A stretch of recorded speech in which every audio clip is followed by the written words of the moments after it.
Hello guys, स्वागत है आप सभी का एक और नए लेक्चर में। आज की वीडियो में हम क्लास 10 यूनिट 7 एक्सरसाइज 7.1 के क्वेश्चन नंबर 10 को समझेंगे। Find the relation between x and y. X और वाई के बीच में रिलेशन बताना है such that the points x comma y is equidistant from the points 3,6 and -3,4। तो हमें ये दो पॉइंट्स गिवन है, एक है हमारा 3,6, एक है हमारा -3,4। ये दो पॉइंट्स हमें गिवन है, इन दोनों के बीचों बीच यानी कि इक्वल डिस्टेंट पे यहां पे हमारा पॉइंट है एक्स कॉमा वाई। ये हमें गिवन दिया है और हमें इन्हीं एक्स और वाई के रिलेशन बताना है कि इन दोनों के बीच में क्या रिलेशन बनेगा। हम इसको सॉल्व करेंगे किस तरीके से। ये वाला पार्ट जो है इसके इक्वल है, इक्वल डिस्टेंट पे, इक्वी डिस्टेंट दिया है हमें, यानी कि ये दोनों के बीच का डिस्टेंस इक्वल है, यानी कि हम यहां पे एक बार डिस्टेंस फॉर्मूला लगाएंगे और इक्वल्स टू में यहां पे डिस्टेंस फॉर्मूला लगा सकते हैं। क्यों? क्योंकि दोनों साइड्स इक्वल हैं।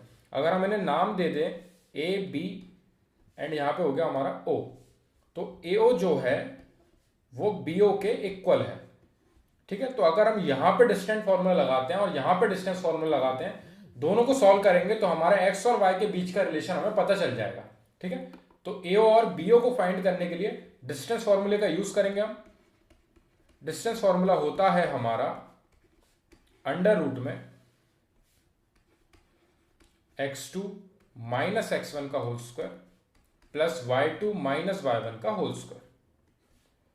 अंडर रूट के अंदर रहता है ये x2 माइनस x1 का whole square plus y2 minus y1 का होल स्क्वायर। हमारी एक्सरसाइज 7.1 में हम डिस्टेंस फॉर्मूला ही यूज कर रहे हैं, सिर्फ उसी के बेसिस पे हमने सारे क्वेश्चंस करे हैं। यहां पे इक्वल डिस्टेंस हमें बताया है इन दोनों के बीच में, यानी कि एओ और बीओ इक्वल होंगे, तो दोनों में हम एक एक बार डिस्टेंस फॉर्मूला रखेंगे। ठीक है, एओ के लिए पॉइंट्स होंगे हमारे -3,4 एंड x कॉमा वाई, और ओबी के लिए होंगे हमारे 3,6 एंड x कॉमा वाई। ठीक है, तो ये हमारे कोऑर्डिनेट्स हैं, हमें इन्हें इसी ऑर्डर में यूज करना है। तो एओ के लिए हमारे, मैं इनके नीचे लिख देता हूं इनके कोऑर्डिनेट्स यूज होंगे हमारे -3,4 एंड x कॉमा वाई। ठीक है, वो किसके इक्वल है? बीओ के, जिसके कोऑर्डिनेट्स हैं x कॉमा वाई एंड 3,6। यही कोऑर्डिनेट्स हैं, मैंने ऊपर से नीचे लिख लिए हैं। अब मैं यहां पे मेंशन कर देता हूं कि जो आगे वाले हैं वो x1 y1 होंगे और पीछे वाले हमारे x2 y2 होंगे। सेम यहां पे ये वाले हमारे x1 y1 होंगे और पीछे वाले हमारे x2 y2 होंगे। अब हमें सिर्फ इस फॉर्मूले में वैल्यूज पुट करनी है दोनों जगह। ठीक है, इस फॉर्मूले को ध्यान में रखते हुए हम नीचे वैल्यूज पुट करेंगे। अंडर रूट में सेम यहां पे इक्वल्स टू में, यहां पे एक अलग अंडर रूट में चलेगा distance formula. x2 minus x1, x2 की वैल्यू है हमारी x माइनस साइन, x1 की वैल्यू है हमारी -3 इसका whole square plus y2 minus y1, y2 की वैल्यू हमारी y -4 का होल स्क्वायर। मैंने सिर्फ x2 माइनस x1 और y2 माइनस y1 की जगह पे वैल्यूज पुट करी हैं। x2 y2 हमारे x और y हैं, तो x और y पुट होगा यहाँ पे, और x1 और y1 हमारे -3 और 4 हैं। अब यहाँ पे -3 साइन के साथ आया है और ये नेगेटिव साइन फॉर्मूले में था, इसलिए दो नेगेटिव साइन हो चुके हैं हमारे यहाँ पे, तो इसमें कंफ्यूज नहीं होना है। सेम हम यहाँ पे पुट करेंगे, x2 की वैल्यू हमारी 3 माइनस x1 की वैल्यू हमारी x का whole square plus y2 minus y1 का होल स्क्वायर, यानी कि 6 माइनस y का होल स्क्वायर। अभी तक हमने यहाँ पे सारी वैल्यूज रख दी हैं। सबसे पहली स्टेप में हमें वैल्यूज पुट करनी रहती है फॉर्मूले के हिसाब से। सबसे पहले हम यहाँ पे मेंशन करते हैं x1 y1 कौन सा, x2 y2 कौन सा है, ताकि कंफ्यूजन ना हो हमें। अब हम यहाँ पे सिंप्लीफाई वाला पार्ट हमारा शुरू होता है, तो हमें यहाँ पे ब्रैकेट्स ओपन करने हैं, होल स्क्वायर के आइडेंटिटीज लगेंगी, a माइनस बी का होल स्क्वायर की लगेगी या फिर a प्लस बी का होल स्क्वायर की लगेगी। आइडेंटिटीज को पुट करने के बाद हम देखेंगे कौन सी चीज किससे कैंसिल हो रही है, और एंड में हमारे पास जो बचेगा वो हमारी फाइनल इक्वेशन हो जाएगी। वो रिलेशन पता चल जाएगा हमें x और y के बीच में। सबसे पहले ये स्क्वायर रूट से स्क्वायर रूट कैंसिल हो रहा है। आप चाहो तो इसे स्क्वायर रूट को उधर ले जाओगे तो वहां जाके होल स्क्वायर चढ़ जाएगा, और होल स्क्वायर से ये वाला रूट कैंसिल हो जाएगा, यानी कि आप यहां पे भी स्क्वायर रूट से स्क्वायर रूट कैंसिल कर सकते हो। अब अंदर क्या बचा है हमारा x, और ये माइनस और माइनस हुआ हमारा +3 का whole square plus sign y -4 का whole square is equal to, यहां पे 3 माइनस x का होल स्क्वायर है हमारा प्लस 6 माइनस y का होल स्क्वायर। एक बार और मैंने ये स्टेप वापस लिख ली है क्योंकि यहां पे हमें साइन चेंज करना था। अब यहां पे हम होल स्क्वायर के आइडेंटिटीज खोलेंगे। यहां पे अकेली प्लस की लगनी है, यानी कि A square plus B square plus का 2ab यानी कि 2 into x into 3 plus sign बीच में y माइनस 4 यानी कि A square plus B square minus का 2 इंटू ए इंटू बी। इसमें कोई कंफ्यूजन नहीं होगा, मैंने सिर्फ a प्लस बी के होल स्क्वायर की आइडेंटिटी यहां लगाई है, a माइनस बी के होल स्क्वायर की आइडेंटिटी यहां लगाई है, दोनों में एक ही अंतर होता है, यहां पे माइनस का 2ab आता है, यहां पे प्लस का 2ab आता है। ठीक है, इक्वल्स टू का साइन मैं इस साइड नहीं लिख रहा क्योंकि यहां पे मेरा फेस है तो वो उस पर आएगा, इसलिए मैं नीचे लिख रहा हूं इक्वल्स टू यहां पे 3 का square a square plus B square and minus का 2ab 2 इंटू 3 इंटू एक्स, फिर बीच में पॉजिटिव साइन, वापस A square plus B square minus का 2 इंटू ए इंटू बी। कोई कंफ्यूजन नहीं होगा, मैंने सिर्फ a minus B whole square की आइडेंटिटी लगाई है दोनों जगह, जो कि होती है हमारी A square plus B square minus का 2ab। अब माइनस का 2ab बीच में भी लिख सकते हो, कोई दिक्कत नहीं आएगी, आगे पीछे आप कर सकते हो। ठीक है, मैंने ये ऑर्डर रखा।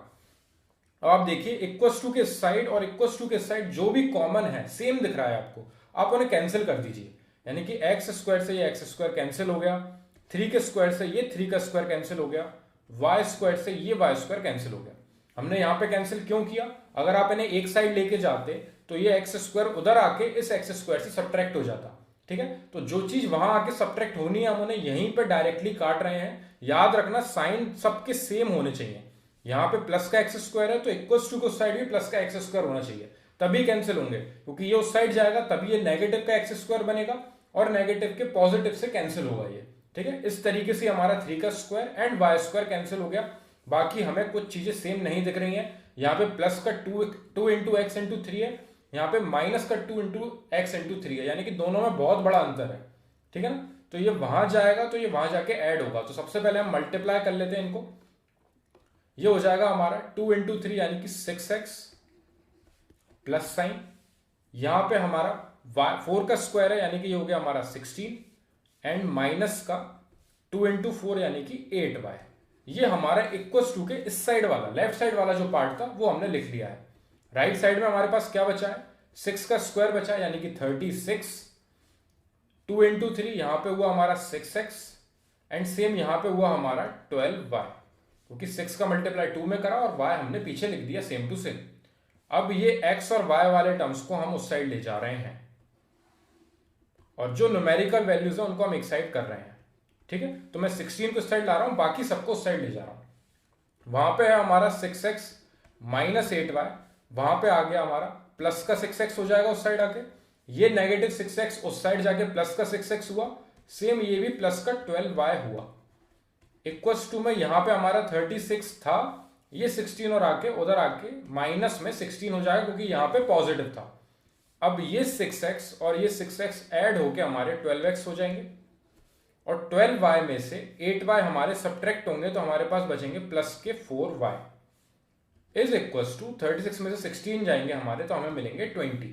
ये हमारा फाइनल आ रहा है कि ये इतना सिंप्लीफाई हो सकता था कैंसिल होके, लेकिन अभी इसमें एक चीज और सिंप्लीफाई हो सकती है कि हम यहां से 4 कॉमन लेके उस साइड डिवाइड में भेज देंगे और 20 से कैंसिल कर देंगे।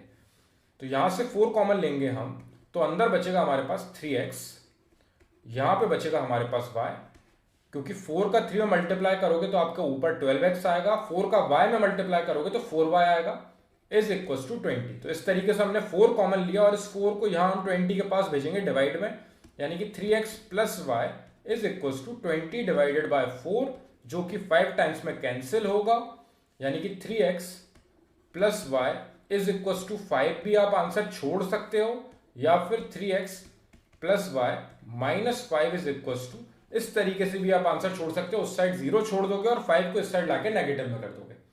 इस तरीके से हमारा ये x और y के बीच का रिलेशन हमें यहाँ पे फाइनली मिलता है। ऐसे क्वेश्चन सॉल्व होते हैं जब भी इस टाइप के क्वेश्चन आते हैं, x और y के बीच में रिलेशन पूछेंगे, वो आपको 2 पॉइंट्स देंगे, दोनों जगह आपको डिस्टेंस फॉर्मूला लगाना पड़ेगा क्योंकि वो आपको कंडीशन ही ऐसी देंगे कि इन दोनों के बीच का डिस्टेंस इक्वल है। तो जब भी इक्विडिस्टेंट वाले क्वेश्चन मिलेंगे 2 पॉइंट से, तो इस तरीके से AO और BO करके हम दोनों जगह डिस्टेंस फॉर्मूला लगा के सिंप्लीफाई करके जो हमारी आखिरी में रिलेशन मिलेगा हमें x और y के टर्म्स में, वो हमारा फाइनल आंसर हो जाएगा।